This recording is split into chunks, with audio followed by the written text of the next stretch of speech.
What's up everybody, it's your man Pots and Pans. Welcome back to the show. If you're new to the channel and Friday Night Bites, I do a recipe every Friday night on this channel. It's a follow-up basically to Thursday night's flavor combo of the week. Hey, if you're already a part of this community, well then, preach, you know? But if you're new and this sounds radical to you, please consider subscribing to the channel. And furthermore, you know, don't be shy.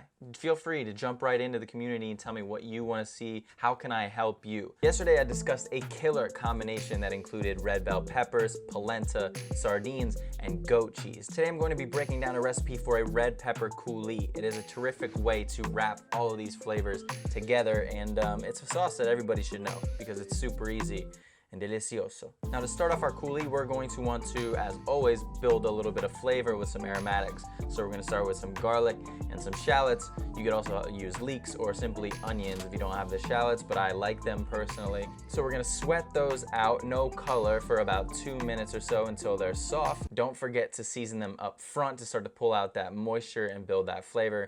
I like to use Redmond's sea salt. Now we're gonna keep the heat pretty moderate here because to have like this bright and vibrant reddish orange color and a finish, we don't want to add too much color. Now, although caramelizing our ingredients would certainly add a ton of flavor, that darker color would just kind of like dampen the vibrancy and saturation. So no right, no wrong. This is just something that I want to do. I want that bright red sauce to be popping off on the plate. As always, all of the ingredients with their measurements will be in the description below. And while you're down there, if this video is giving you any value whatsoever, if you're enjoying it all, please consider scrolling down, checking out that recipe, but also hitting the like button, tapping the subscribe, tapping the bell notification so you know when more of these come out. It's a small act, but it's an act of kindness, and it does big things for my channel. So shish.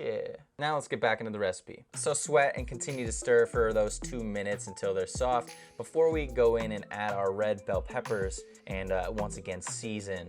This will certainly drop the heat of your pan significantly, so turn up the heat momentarily, but return it back to low. Then, you know, we still want to sweat. Again, no color here. Oh yeah, you can also add in some black pepper if you'd like. Now you're gonna notice that like my knife cuts are not uniform whatsoever, okay? But do what I say, not what I do, all right? I have an excuse, okay? I am lay teacher. I'm the one distributing the wisdom. Plus, I was making more content for you, so, you know, get off my nut. Still though, ideally, you want them to be roughly the same size. It doesn't have to be perfect because this sauce is again gonna be pureed at the end, but you want them to cook at moderately the same time.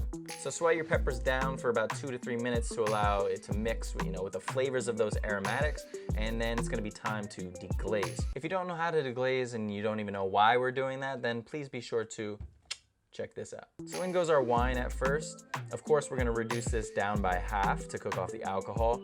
And then once that happens, we're going to proceed by adding in our sherry vinegar. Now cover your bell peppers with a lid and simmer until they are completely softened.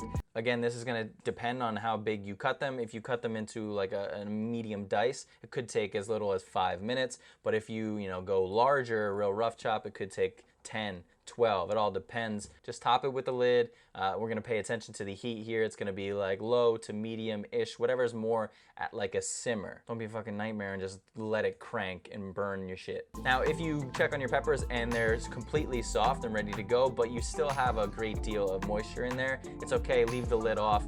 We're gonna reduce that down to something called au sec, which just means a lot of it evaporated and it's nearly dry. Once you reach that point, it should look syrupy like this.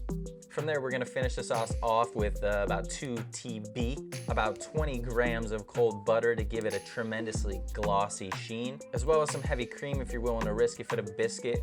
A Greek or goat yogurt is phenomenal here if you can't tolerate heavy cream. So blitz it up. Taste. You can always add things in afterwards, but you can't remove it. Really difficult to do that.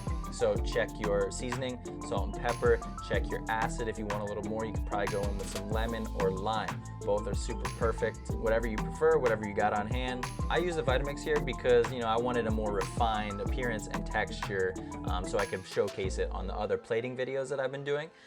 But it's totally fine if you want more rough texture or you just simply don't own a high-speed blender. You could use a stick blender, you could use a processor. I mean, you could even use a mortar and pestle if you really want. Literally just do the best with what you have. And you could certainly garnish with like a bright, vibrant green herb like a basil, a cilantro, maybe a tarragon.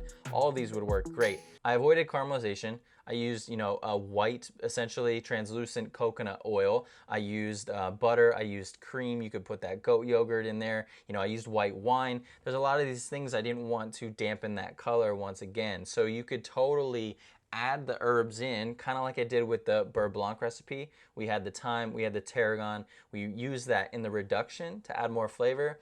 But it could also lend off like a duller greenish tone to our sauce, and I didn't want to do that. But no right, no wrong. All right, super classic. But if you wanted to go in and just kind of like on the other side of the coin, call it a roasted red pepper coulis, you could do the exact same thing. You could roast it off. You have that black char, you peel the skin off. You could also use red wine. You could throw in coconut aminos or soy sauce. You know, you could add all these dark ingredients in the blender, blitz it up, fucking darkness, everybody. There's nothing wrong with it. Completely different look, completely different flavor, completely acceptable. So feel free to get super creative when you're actually making this sauce. It's all up to what you like and what you're making it for, the occasion, what you're serving it with, how you want the presentation to look on the plate. So that's gonna be all for today's episode. Once again, thank you for watching. Give this video a like if you enjoyed it, subscribe and hit the bell notification if you already aren't. And question of the day, what do you wanna see next on this channel? What recipe would you like to see for Friday Night Bites?